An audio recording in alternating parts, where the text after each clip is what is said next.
আয়াত ২৫ ওয়াল্লাহু ইয়াদউ ইলা দারিস সালামি ওয়া ইয়াহদি মান ইয়াশাউ ইলা সিরাতিম মুস্তাকিম। অনুবাদ: আর আল্লাহ শান্তির আবাসের দিকে আহ্বান করেন এবং যাকে ইচ্ছে সরল পথে পরিচালিত করেন। তাফসির ১ নং ফুটনোটের বিবরণ, অর্থাৎ আল্লাহ তাআলা মানুষকে শান্তির আলোয়ের দিকে আহ্বান করেন, অর্থাৎ দুনিয়ার জীবনযাপন করার এমন পদ্ধতির দিকে তোমাদের আহ্বান জানান যা আখিরাতের জীবনে তোমাদের দারুস সালাম বা শান্তির ভবনের অধিকারী করে, যে শান্তি ভবনে রয়েছে সর্ববিধ সুনিরাপত্তা ও শান্তি। না আছে তাতে কোনো রকম দুঃখ কষ্ট, না আছে ব্যথা বেদনা, না আছে রোগতাপের ভয়, আর না আছে ধ্বংস। এখানে আস-সালামি শব্দ দিয়ে কি বোঝানো হয়েছে এ ব্যাপারে কয়েকটি মত রয়েছে। ১. দারুস সালামের মর্মার্থ হল জান্নাত। একে দারুস সালাম বলার কারণ হল এই যে প্রত্যেকেই এখানে সর্বপ্রকার নিরাপত্তা ও প্রশান্তি লাভ করবে। ২. কোনো মুফাসসির বলেন, এখানে সালাম অর্থ সম্ভাষণ। সালাম যা পরস্পরের মধ্যে আদান প্রদান হয়, সেই হিসেবে দারুস সালাম এজন্য নামকরণ করা হয়েছে যে একে বসবাসকারীদের প্রতি সার্বক্ষণিকভাবে আল্লাহ তাআলার পক্ষ থেকে এবং ফিরিস্তাদের পক্ষ থেকেও সালাম পৌঁছতে থাকবে। অনুরূপভাবে তারও একে অন্যের সাথে সালাম বিনিময় করতে থাকবে। ৩. হাসান ও কতাদাহ বলেন, আস-সালাম যেহেতু আল্লাহর নাম, সেহেতু তার ঘর হল জান্নাত। সেই হিসেবে দারুস সালাম অর্থ আল্লাহর ঘর। আর আল্লাহ তার ঘরের আহ্বানের ব্যাপারে রাসূলুল্লাহ সাল্লাল্লাহু আলাইহি ওয়াসাল্লাম থেকে বিভিন্ন হাদিস বর্ণিত হয়েছে। এক হাদিসে বর্ণিত হয়েছে, রাসূলুল্লাহ সাল্লাল্লাহু আলাইহি ওয়াসাল্লাম বলেন, আমি স্বপ্নে দেখলাম মনে হলো জিব্রাইল আমার মাথার কাছে আর মিকাইল পায়ের কাছে অবস্থান করছে। তাদের একজন অন্যজনকে বলছে, এর একটা উদাহরণ দাও। অপরজন তার উত্তরে বলল, শুনুন, আমার কান শুনছে, অনুধাবন করুন, আপনার হৃদয় অনুধাবন করছে।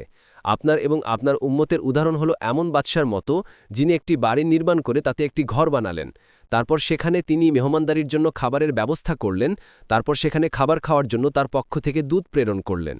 দাওয়াতকৃতদের মধ্যে কেউ কেউ তার দাওয়াত গ্রহণ করে নিল, আবার তাদের মধ্যে কেউ কেউ তা বর্জন করল। এখানে আল্লাহ হলেন বাদশাহ, তার বাড়ি হল ইসলাম, তার ঘর হল জান্নাত। আর হে মুহাম্মদ, আপনি হলেন দূত।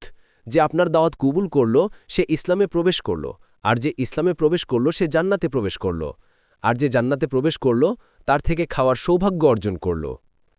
২. অন্য এক হাদিসে এসেছে, রাসূলুল্লাহ সাল্লাল্লাহু আলাইহি ওয়াসাল্লাম বলেন, প্রতিদিন সূর্য উদিত হওয়ার সাথে সাথে তার দুপাশে দুইজন ফিরিস্তা ডাকতে থাকে, যা মানুষ ও জিন ব্যতীত সবাই শোনে। তারা বলতে থাকে, হে লোক সকল, তোমরা তোমাদের প্রভুর কাছে আসো। ২. অর্থাৎ আল্লাহ তাআলা যাকে ইচ্ছে স্মরণ পথে পৌঁছে দেন। এখানে সিরাতুল মুস্তাকিমের অর্থ কোনো মুফাসসিরের মতে কুরআন। কতাদাহ ও মুজাহিদ বলেন, এর অর্থ হক, সত্য ও ন্যায়।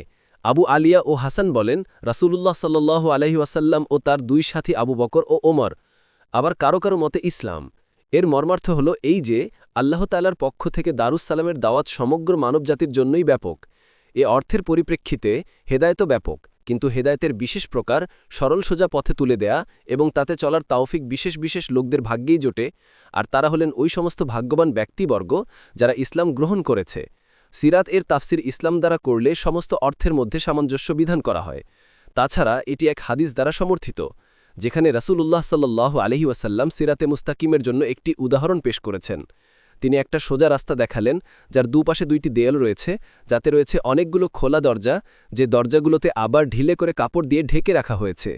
আর পথের উপর একজন আহ্বানকারী রয়েছেন, তিনি বলছেন, হে লোক সকল, তোমরা সকলে পথে প্রবেশ করো, বাঁকা পথে চলো না, অথবা বাঁকা পথের দিকে তাকিয়ে আনন্দ নিতে চেষ্টা করো না। আরেকজন ডাকছে রাস্তার মাঝখান থেকে।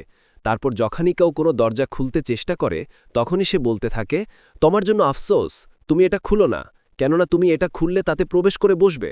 আর সে পথটি হচ্ছে ইসলাম। তার দুপাশের দুটি দেয়াল হচ্ছে আল্লাহর নির্ধারিত সীমানা, আর খোলা দরজাগুলো হচ্ছে আল্লাহর হারামকৃত বিষয়াদি। আর পথের মাথা থেকে যে ডাকছে সে হচ্ছে আল্লাহর কিতাব, আর যে রাস্তার উপর বা মাঝখান থেকে ডাকছে সে হচ্ছে প্রতিটি মুসলিমের অন্তরে আল্লাহর নসিহতকারী। মুস্তাদে আহমদ ৪ পৃষ্ঠার ১৮২ পৃষ্ঠা।